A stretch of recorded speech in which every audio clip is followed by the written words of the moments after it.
Mike Radich here, and I'm now joined on the phone by MMA up-and-comer Glena Avila. Glena, how are you?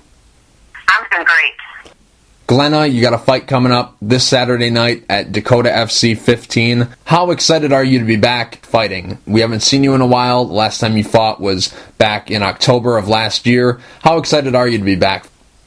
I'm actually really excited. I wasn't expecting this opportunity this quickly. We were working on a few things, kind of recovering from some long-term injuries and things. But once we got the call, it was just too good of an opportunity to refuse. Mm-hmm. You're taking this fight on short notice. When you got the call to take this fight, what were you doing? Were you preparing for another fight? Were you just going about your regular routine of training? What exactly were you doing when you got this call to take this fight? Well, I trained consistently anyway, so I was still in the gym working out and trying to sharpen up all the tools that I have and also fill in the holes that I had from my last fight. I figured I might as well work on those things. But it's a lot different than having an actual fight camp where you're like 24/7 eating, sleeping, drinking, thinking about the fight, you know. Mm-hmm. And then I was also working with some physical therapists and some specialists on recovering from, you know, when you do this kind of sport, combative sport like this, you do seem to suffer a lot of injuries from, you know, here to there. And I just wanted to make sure that everything was strong and completely ready before I stepped in the cage. And things were feeling pretty good, and I was feeling pretty good. And we were right at the point where we were going to start thinking about taking a fight when we got the call. Mm-hmm. What was the decision process like for taking this fight? When you got the call, did you immediately jump on it and say, hey, yes, I want to take this fight? Or did you have to talk to your coaches and your manager and decide that this is the right fight for you? What exactly was the decision process for taking this fight? Well, I definitely talked to my old coach, Ron Anderson from Rise Above, to get his input and what he thought.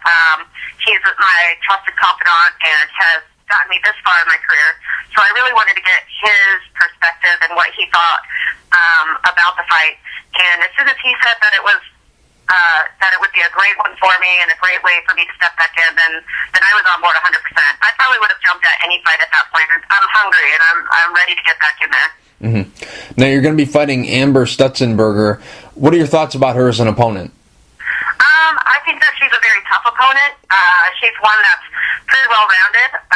She looks like she's got some wrestling and submission skills. She's won 2 of her fights, her pro fights by armbar.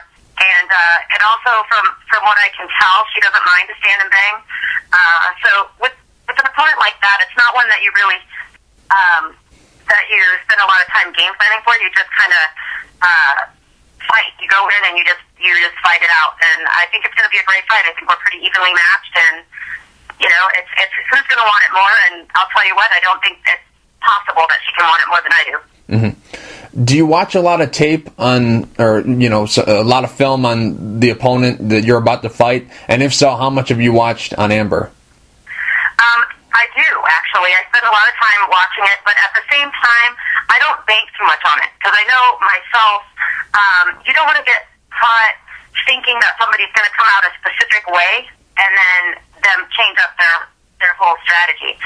So I have watched some tape on her, but I don't think it really changes anything for me, other than I know that she's strong, I know that she's a game opponent, I know that she's going to come in trying to take my head off, and I'm going to do the same. Mm-hmm. Did you know a lot about her before you were ever signed to take this fight, or is this some stuff that you've learned through watching her fights? No, actually, I have heard of her before. Mm-hmm. I knew that she was, climbing up the ranks just like me. So it's one of those things where it's pretty inevitable that eventually we were going to end up facing each other. So might as well get it over with. Mm-hmm. Sure. And now you mentioned, this is a very even fight. You guys are both, experience-wise, it's pretty even. I believe you have the same amount of amateur fights as well as the same amount of pro fights, so the experience is equal. But where do you feel that you have the advantage in this fight? To be honest, I feel good and strong, and I feel like even though I think she has stand-up and ground, I feel like I will edge out ahead of her no matter where the fight goes. Mm-hmm. And now, taking fights on short notice, this isn't really something that's new to you. I think pretty much all your pro fights have been on short notice. I think just one hasn't, your last fight wasn't taken on short notice. It was a short notice opponent, but is that right? Just one time you've had an opponent from start to finish? I would say a lot of the time I've had opponents pull out and had to switch up game plans and things right at the last minute. And that's a good reason why my pro fights have all been at 120 pounds and 115. They all ended up being catch weights because of the last minute replacement, or I was last minute to step in. Mm-hmm. So it's not new to me at all. Mm-hmm. Will that give you an advantage, having those past experiences in your pocket going into this fight? Quite possibly. I'm not going to put too much weight in it, because I'm sure Amber's been watching me just like I've been watching her. It's one of these things, when you're in a weight class that's as stacked as ours, we've got to keep our eye out on everybody. And so I'm watching every single 115er out there, and I'm looking at each and every one of them as competition. Mm-hmm. Now, is this fight going to be at 115, or is it going to be some sort of catch weight? It's at 115. And now, with having to cut the weight and taking the fight on short notice, and you said that you really kind of weren't looking for a fight at the time when you got this call, how has the weight cut been going? Right on target. We've been working with some specialists to make sure that the weight cut's not going to be too hard on me. So I've been following all the orders that have been given to me, and so far the weight's falling off just as expected. So I'm expecting to make weight without a problem and still be strong and full of energy. Mm-hmm. Now, your last fight, it was a split decision loss to Emily Kagan. You fought her in Dakota FC, the promotion that you're going to be fighting Amber in this time around. In this fight, do you feel that against Amber, that this is sort of your chance at redemption? You suffered your first loss in Dakota FC, and now you get a chance to kind of right the ship, I guess you could say. Absolutely, that's exactly how I'm looking at it. It's one of the reasons why I'm so excited to go back and prove exactly what I'm all about.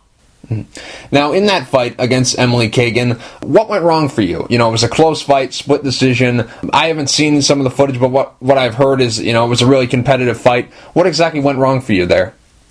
I think going into the third round, I kind of got tunnel vision, and all I could think about was the takedown, and I didn't spend enough time breaking off and striking like I should have. There were a lot of other ammunition and things that I had, but because I was just so focused on doing one thing, that I lost the opportunity to do some real damage. Mm-hmm. Do you feel that you could have possibly done enough to get a win, or was it just that third round really cost you at the end there? I think the third round did cost me, but at the same time, it was a close fight. Mm-hmm. And my hat goes off to Emily. I think she did a great job. If it was close enough, I didn't know the whole fight if I was winning or if I was losing. I didn't feel one way or the other. And so it's just one of those things. She got the decision.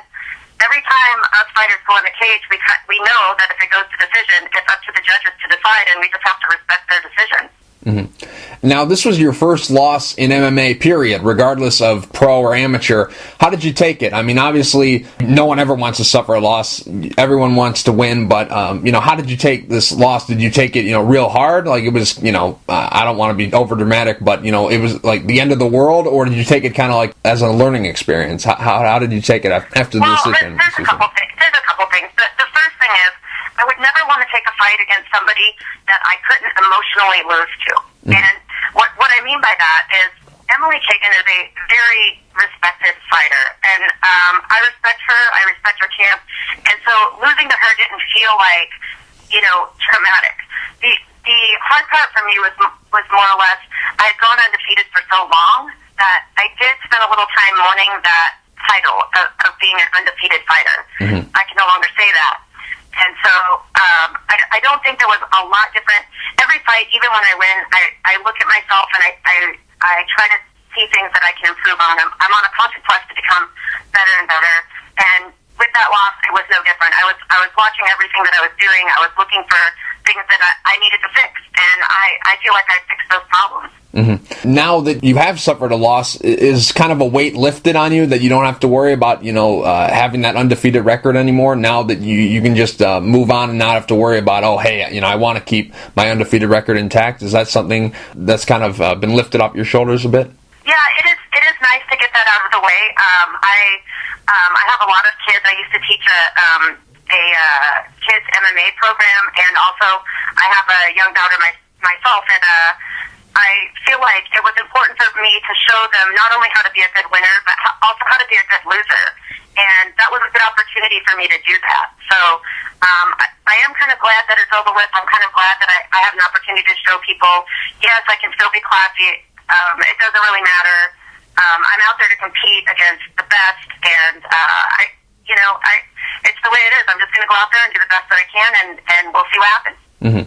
Now, after that fight, you took some time off because of some injuries. What exactly were these injuries that you suffered? Well, I had several things going on. I'm an older fighter, and so a lot of things that have been plaguing me since even back when I was dancing competitively. So I was kind of working all around on better health. So I feel like for the most part, I've never gone into a fight before without something hurting.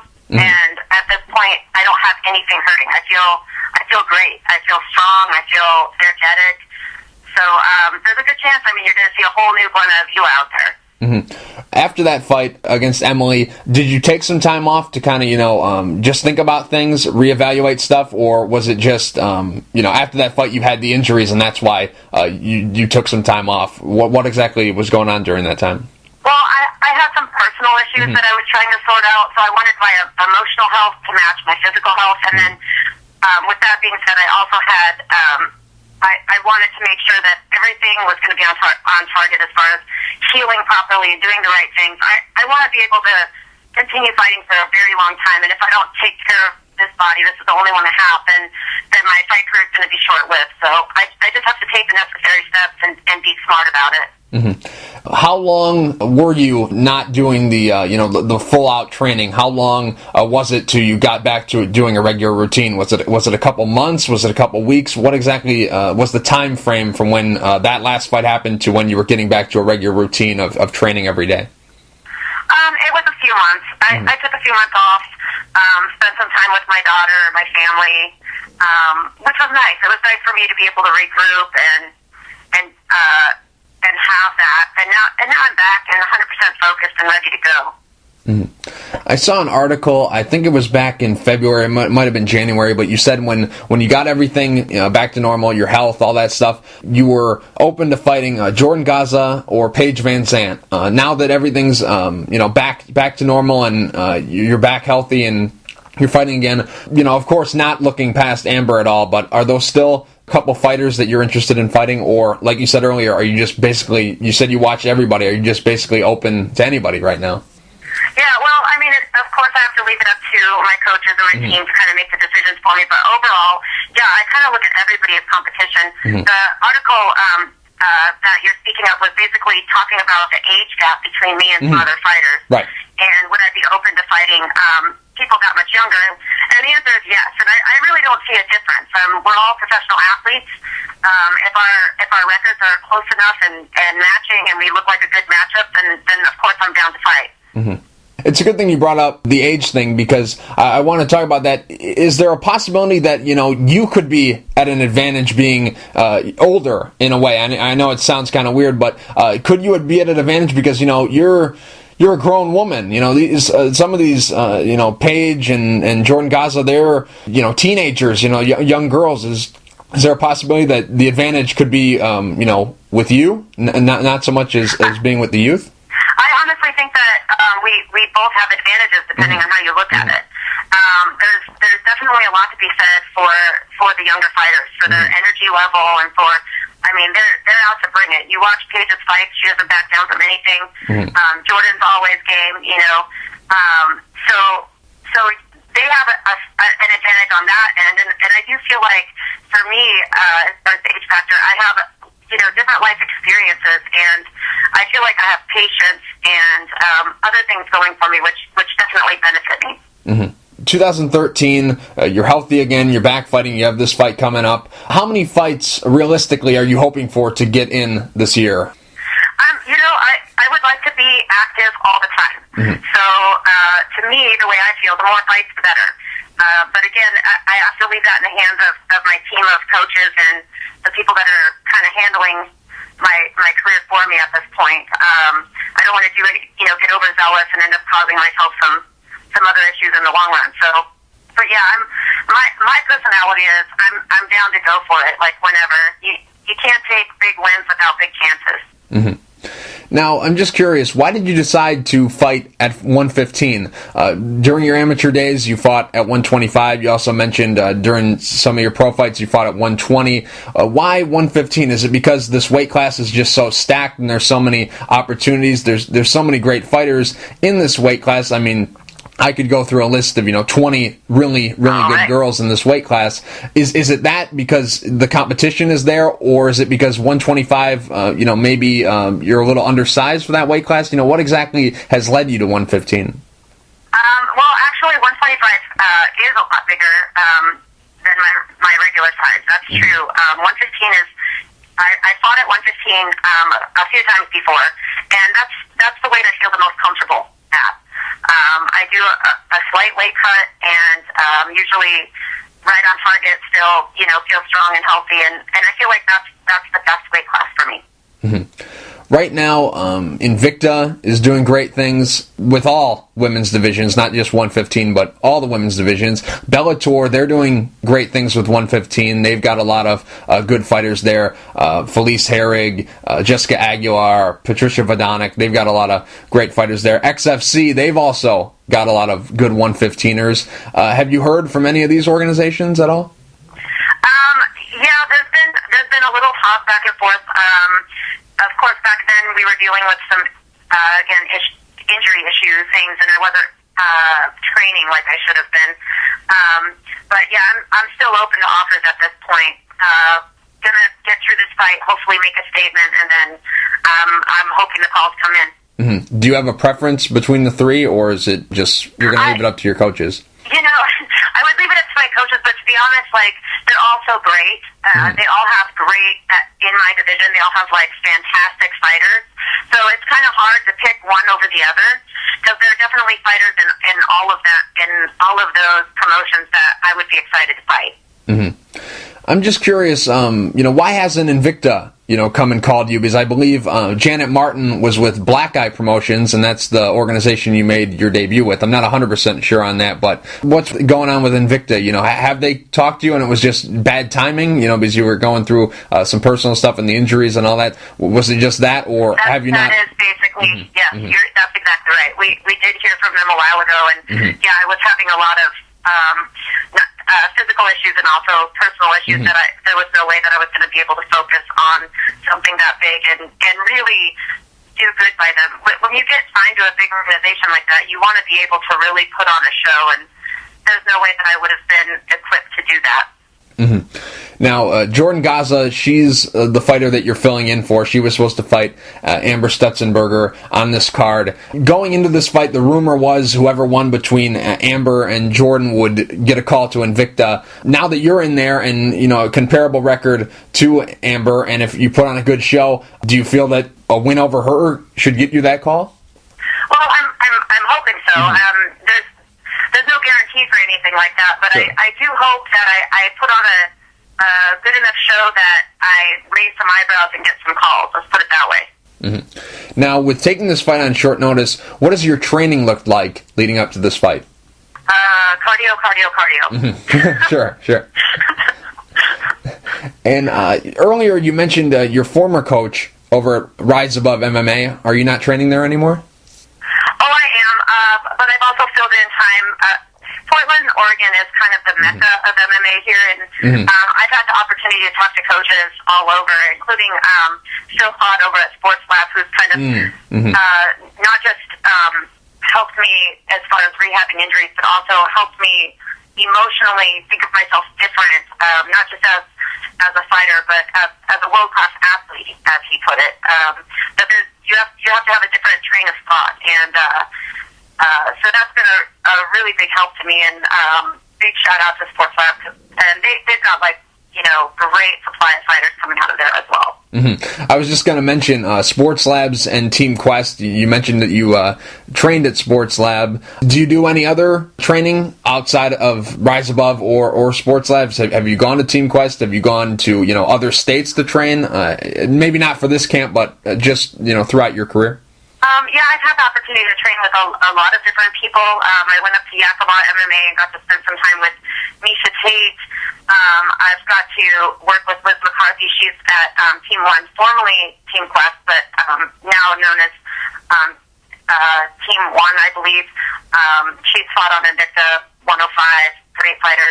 I basically like to travel around to the different gyms and work with different girls to get a different feel.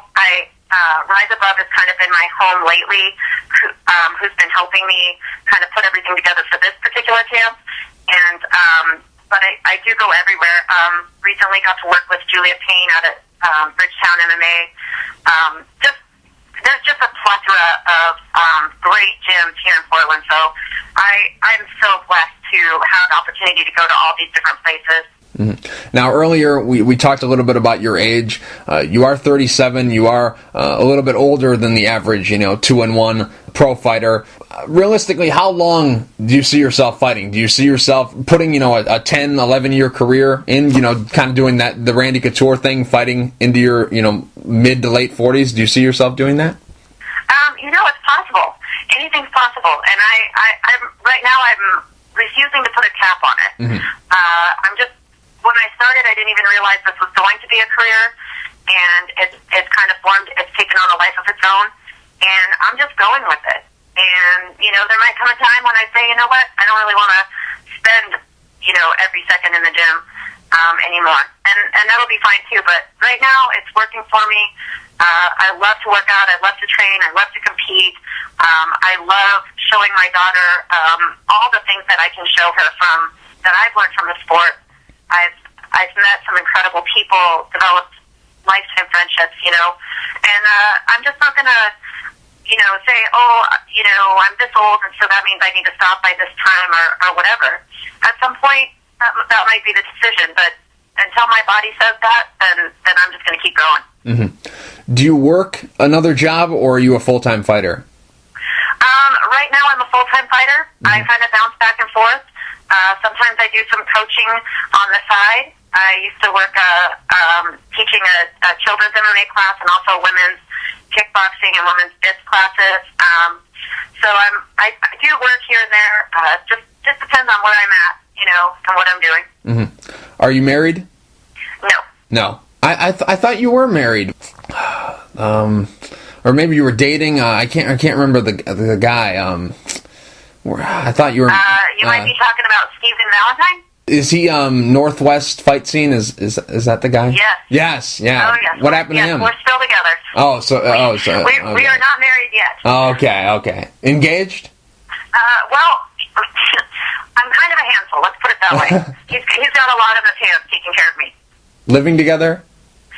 Yes. Okay. That's what I was thinking of. I thought you guys were married, but obviously I was wrong. But anyways, we've both been married before, so we're kind of like we live the life, Yeah, definitely. Now, you mentioned you have a daughter, so you're a full-time mother.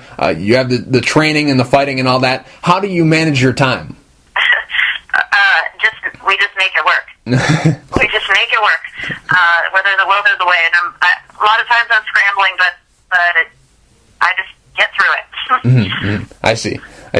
And now it's complicated sometimes. Yeah, you see, all the male fighters who have families, they have kids. They just, the wives take care of them. But now you're, in a way, you're the one who has to, take care and do the training. It's got to be, right. Hectic on you, right?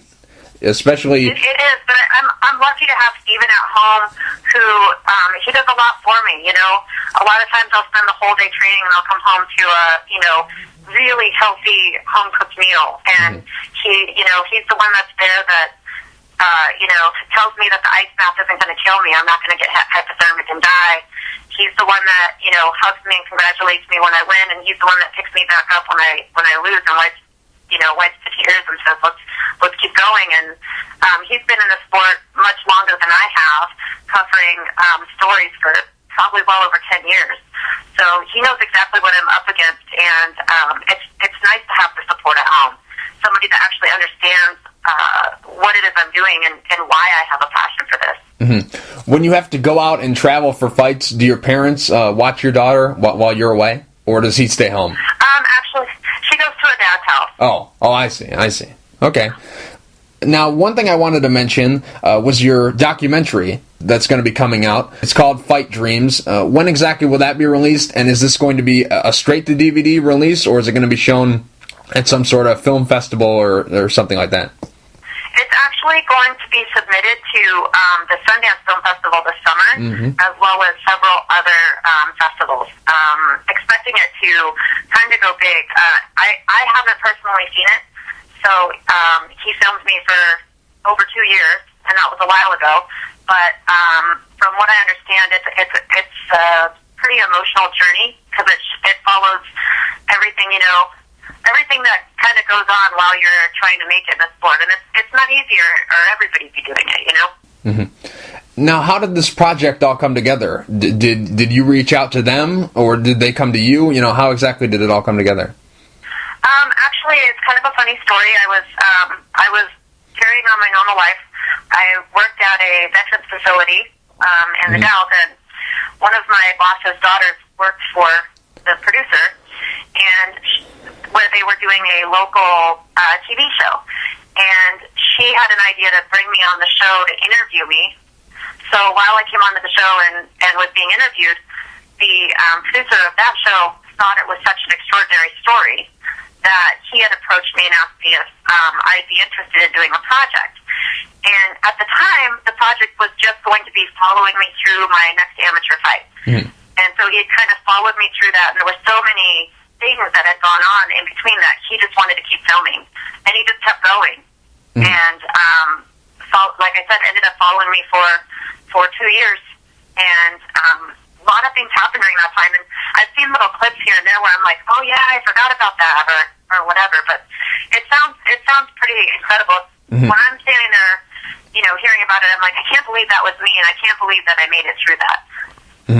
I saw the trailer, or one of the trailers that they put out on the Facebook page for this documentary, and it looks great, I gotta say. It looks like a very interesting story that you got there. I'm just curious, how much filming was there on a day-to-day basis? Was it, 4 hours, 8 hours every day, or was it, 1 day a week, just straight filming? What exactly was the filming schedule like?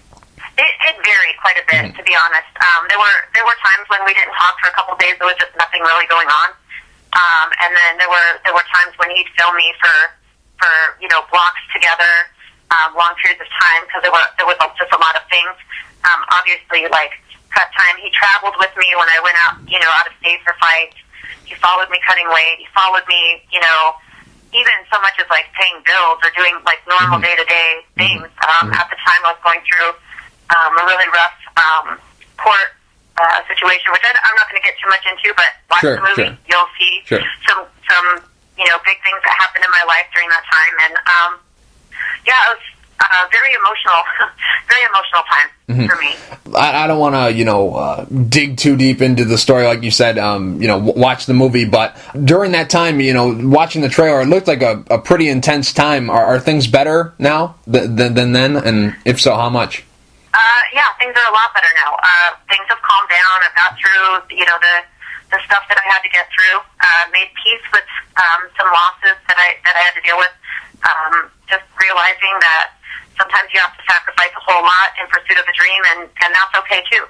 And so I feel emotionally better. Let's put it that way. I'm emotionally in a better place. And you mentioned that it's 2 years of filming in there. Do you have any clue and any idea about when exactly this will cover? Will it cover most of your amateur days into the pro, or will it just be all your amateur days? Can you give us a little bit of a taste of what exactly the timeline of this movie is going to be? Well, I can tell you this much: it's the storyline involved is basically about the sacrifices you have to make in order to possibly find your way into the pros. And if it's even possible. Okay, fair enough. Glena, real quick before I let you go, do you have any sponsors you'd like to thank, and is there anything you'd like to say to the fans? Oh, yeah. Well, first let me thank Tussle Fight Gear, Slade Bittler at Tussle. He's been in my corner since day one, been helping me through a lot of things. Good friend, great gear. So TussleFightGear.com, go there. Ranger Up, also real honor for me to be sponsored by them. So RangerUp.com. Also, Central Oregon Trike Teeth. If you don't know what a trike is, Google it, TRIKKE. Great device to help you stay in shape. It's unique. It's kind of like a scooter and a bicycle at the same time, but you get way better workout. Also got to give a big shout out to Rise Above, my whole team, everybody that's just been banding together to help me get ready in this fight camp so quick. Sports Lab for helping me try to work through my injuries to make me stronger, better person inside and out. Got to thank my family, Stephen Valentine, my daughter, my son, just for understanding how much this means to me and being very supportive. And I got to thank my fans, because without them, then my whole career wouldn't exist. So, I love my fans, and just thank you. Glena, thank you for taking the time to talk. I really appreciate it. Good luck this Saturday at Dakota FC 15 against Amber Stutzenberger. Thank you very much.